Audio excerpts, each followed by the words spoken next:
Good afternoon mga kaayos. Meron tayong tanggap dito ngayon. Huawei Y90. Screen niya mga kaayos, basag. Common issue na ng mga touchscreen natin, mga Android phone. Ito, nakaangat na rin. Sa ito may basag na rin. Tara mga kaayos, palitan natin to. Mga kaayos, ito na yung Huawei Y90 natin na pinalitan na LCD basag. Ito, natanggal ko na yung old LCD niya, yung may crack. Ito na yung bago mga kaayos.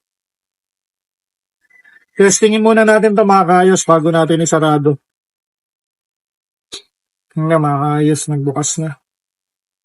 Hindi ko muna siya kinlose mga kaayos para testingin muna natin siya. Para sigurado. Ito na mga kaayos. Makapansin natin mga kaayos, okay naman yung screen niya. Wala siyang dark spot. Wala tayong makikitang dark spot. Testing natin yung touchscreen niya mga kaayos. Ayan. Okay naman mga kaayos. Smooth din yung touch niya. Pwede na nating sarado to para mabigay natin sa client natin. Tara na mga kaayos.